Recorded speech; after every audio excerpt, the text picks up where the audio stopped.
This is PropertyBT, a podcast of BT correspondents. People everywhere appear to have an insatiable appetite for travel. Find new experiences, relax, rejuvenate, create memories, such as the power of a good vacation. Is it a bed of roses for hospitality players? Let's get to grips with trends in the hospitality industry, challenges facing the sector, and the outlook for Singapore tourism. My guest today is Mark Rohner. Mark was appointed Managing Director of Far East Hospitality at the start of the year. Welcome, Mark. Hi, Leslie. Good to be on your podcast today. Far East Hospitality is an international hospitality owner and operator. It has a portfolio of 10 brands of hotels, service residences, and apartment hotels. The group is a 70-30 joint venture between Far East Orchard, a listed company under the Far East Organization, and the Straits Trading Company. Mark, can you briefly share how Far East Hospitality has evolved, where you are today, and your plans going forward? Sure. Far East Hospitality started off as a solution for the development company, Far East Organization. So the development company would develop hotels, and then we needed an operator to operate those hotels. The very first property that Far East Hospitality managed was the Far East Plaza residences. Other big major milestones for us are the opening of the Oasia Hotel downtown in 2016, as well as more recently the opening of the Clan Hotel in 2021. So the group has transformed into an independent hospitality company. We're predominantly in Singapore at this stage. 25 of our properties are in Singapore. We have 31 properties in total. So one is in Malaysia and then 5 are in Japan. Where we want to take it now is to transform Far East Hospitality into a regional hospitality player. So more growth in markets like Japan, where we already have some momentum, but also Southeast Asia, right? So looking at Malaysia, Thailand, Vietnam, as well as Indonesia. So those are all markets I'm looking to grow and where we want to expand our horizons. So in terms of your expansion, Singapore won't feature that much. It's more overseas then? Or? I would say we will still, on a case-by-case basis, look at Singapore market. The Singapore market is a very interesting and very attractive market to be in. A lot of solid demand fundamentals, both for business and leisure, and quite tight supply. But we are quite concentrated in Singapore at this stage. So we need to diversify into the region. Mark, you probably had a tough act to follow, right? You succeeded Arthur Keong, who led Far East Hospitality for about 14 years. As a Singaporean, I can be proud that Far East Hospitality is a homegrown hospitality management company with an international presence. However, there are much bigger international hospitality management groups. How tough is it to grow a hospitality management business? And does Far East Hospitality lack scale, Mark?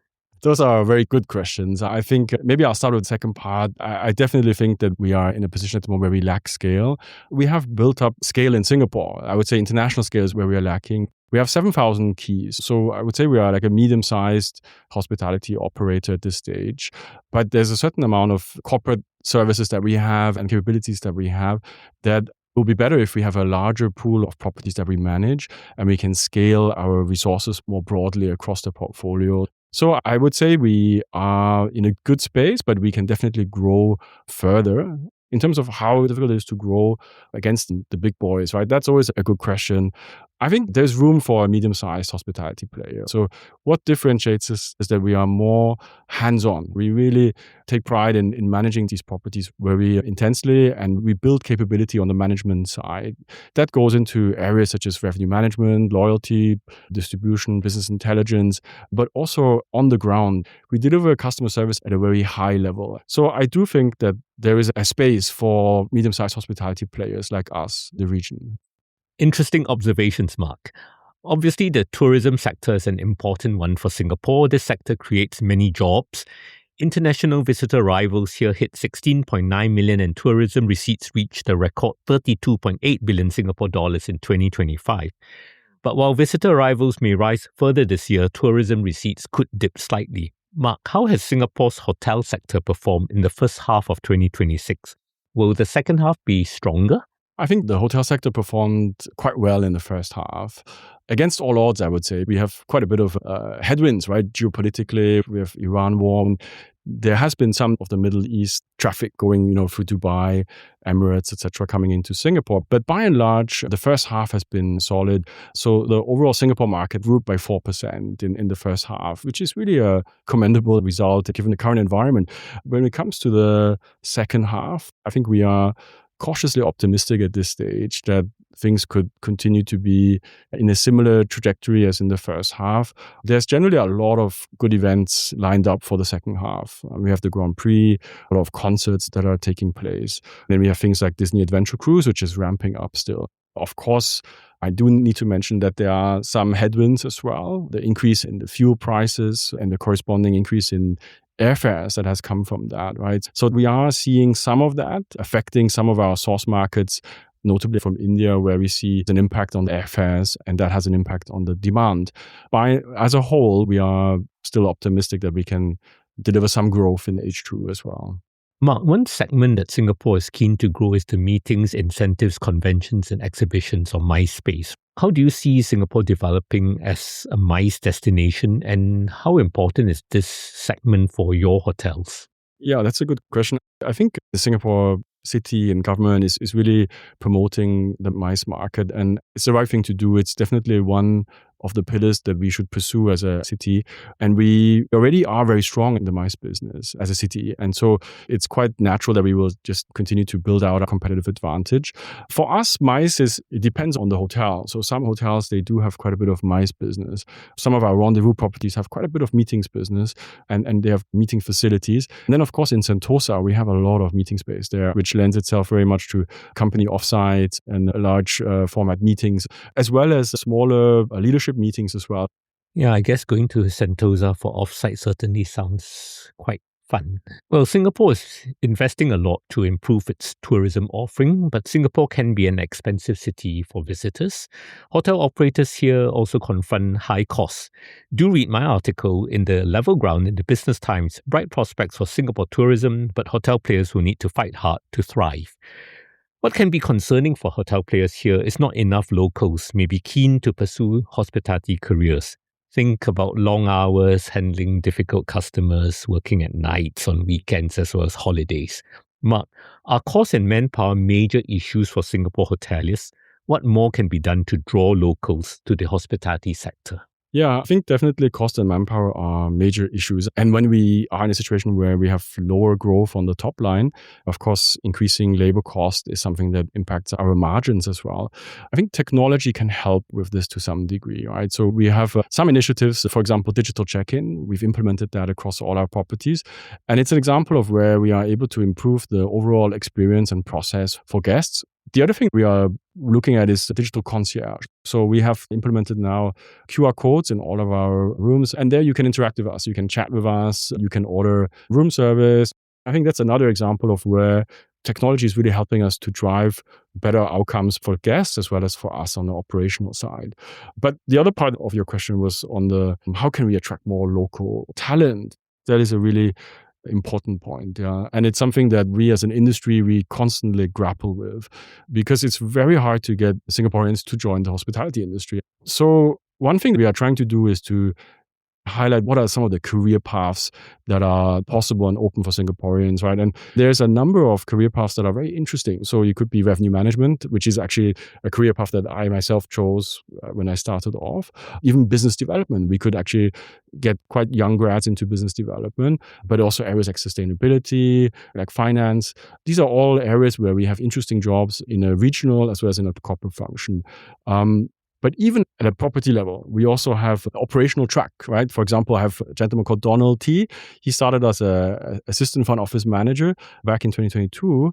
And today he's a rooms division manager for one of our properties. And he's doing really well. And we hope that we can continue to grow him and his career with us. So I think it's incumbent on us as industry leaders and as industry players, as an operator, to showcase some of these stories. And we do career fairs, but continue to be very active and engage with the hotel schools and promote our industry. Yeah, Mark, it's great to know that as a sector, the hospitality players here are doing what they can to promote careers in the sector.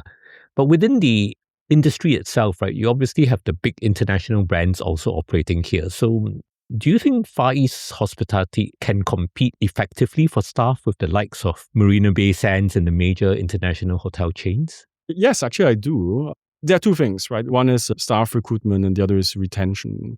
If you look at the larger hospitality companies, they are generally maybe slightly better on the recruiting side because people want to work with the big names. But in terms of retention, I think that's where we are stronger, right? Because we build genuine relationships with our employees and we generally have very long-serving staff. And that really shows in our service excellence, in our TripAdvisor rankings, in our awards that we get for customer service. Yes, we have to work a bit harder, but we are able to compete, I would say. And there is also a lot of graduates that are looking for a smaller company where they can build a closer relationship with the company. Interesting. Mark, we have learned about Far East hospitality's growth plans, prospects for Singapore tourism, and challenges facing the sector. Still to come, thoughts on how AI and robots will impact the hospitality industry, also insights on the next hot destinations. That's after the break. Market Focus Weekly, now hosted by Howie Lim. A sharp weekly deep dive into what's moving markets in Singapore and across the region, with analysts and market insiders to break down the forces shaping the week ahead. New episodes every Friday, powered by the journalism of the Business Times. Find Market Focus Weekly wherever you get your podcasts. And now, back to PropertyBT, a podcast of BT correspondents.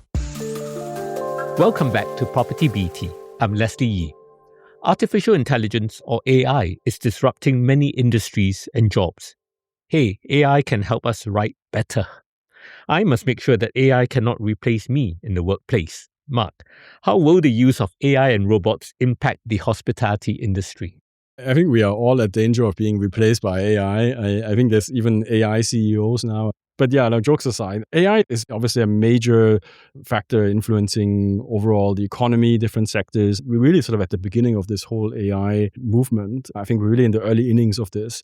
We see a lot of potential for AI to come into play in hospitality. So based on a survey, about 82% of hotels are planning to use AI in 2026. I think what a lot of hotels are grappling with is how to actually use AI, right? And how to start that journey.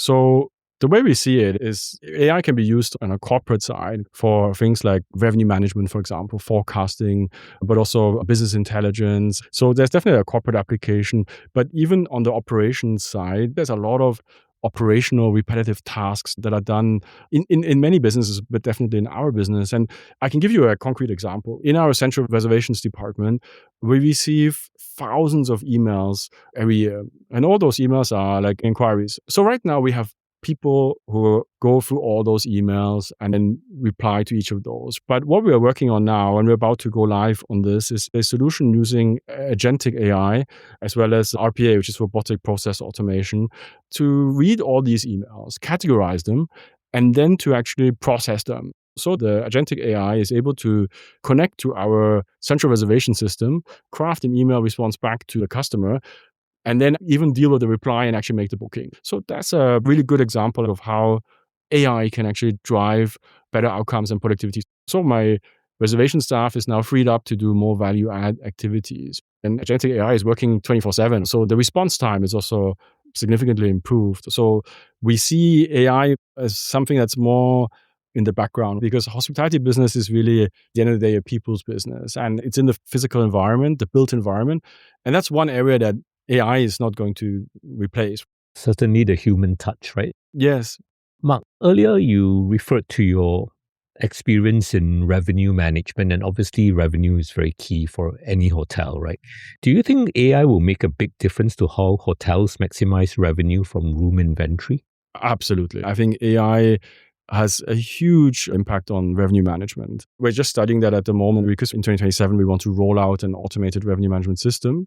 So right now, we have been trialing other systems. But what we have seen in terms of how they are using AI to optimize and improve their forecast accuracy and to have real-time learning. So the They have different models, and the AI system will constantly check which model has the most accurate forecast, and based on that, change the weighting of the different models. So the whole forecast accuracy is incredibly high. And then we've also seen areas like they're marrying business intelligence and revenue management into one system. So now you can just put in a query like, I want to see how many Australians are coming to my hotels on the weekends. And then the system will generate this for you. So a lot of application there, and we're very excited about it. Hotels obviously change hands for very pricey sums in Singapore for very tight yields. The Robertson House by the Crest Collection at Unity Street is being sold for Singapore dollars 360 million or nearly 1.1 million per key. Mark, what is the investment landscape for hotels in Singapore and abroad? I think there's always a very strong demand for hotel assets in Singapore. And it's owed to the very strong and healthy safe haven status of Singapore. And I think also in terms of the demand profile, STB has done a great job at making sure that we have diverse customer segments, both business and leisure. So I think all of that makes it a very interesting hospitality market to enter and invest in.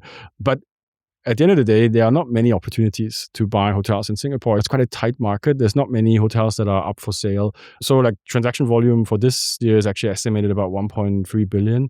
You mentioned the Robertson House. Yes, that's 360 million. The other big one is actually OUE REIT divesting Crown Plaza Changi to itself, OUE Holdings and Tokyo Century Corporation. So it's not really a fresh deal in a sense.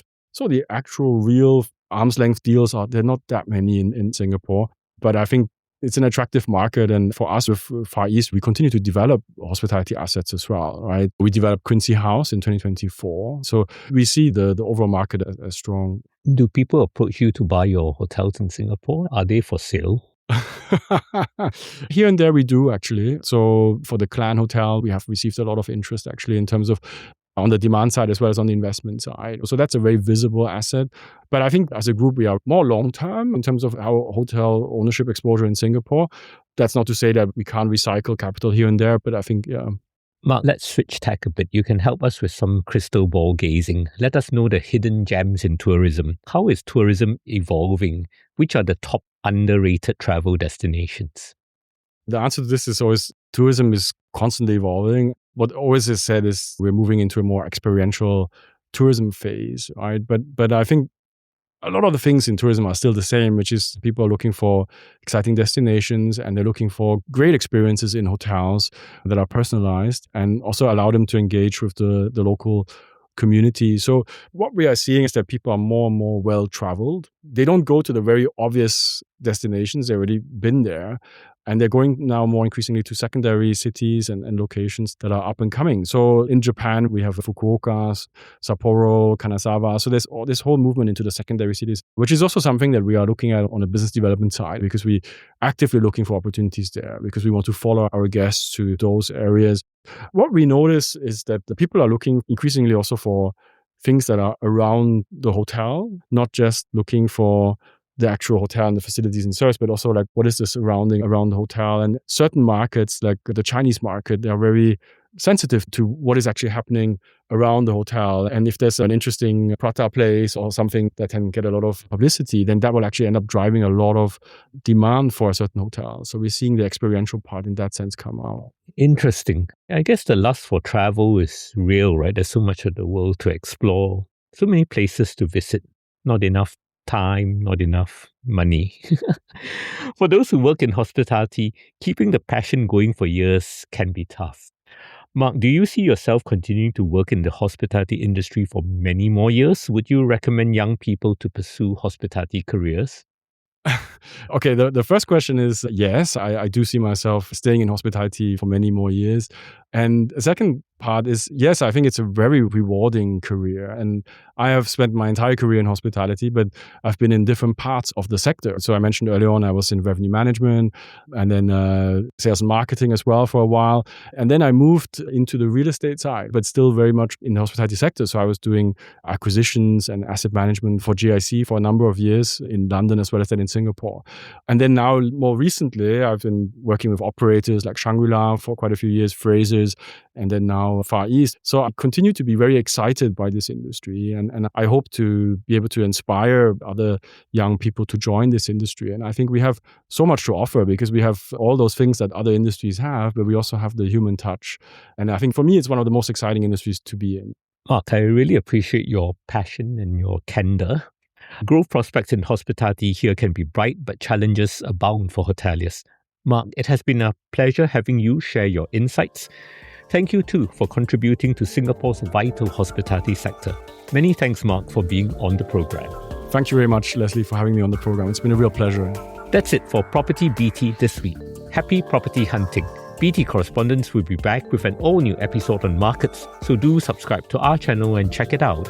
If you have any thoughts or questions about the show, email us at btpodcasts@sph.com.sg. This episode was produced by Nicole Teo and Chai Pei Chia, together with our editor Clarissa Montero, and was written and presented by me. I'm Leslie Yee. As always, thank you for listening. See you. This is a podcast by the Business Times. Find more BT podcasts at businesstimes.com.sg/podcasts. Or wherever you get your podcasts. This podcast is meant to provide general information only. SPH Media accepts no liability for loss arising from any reliance on the podcast or use of third parties' products and services. Please consult professional advisors for independent advice.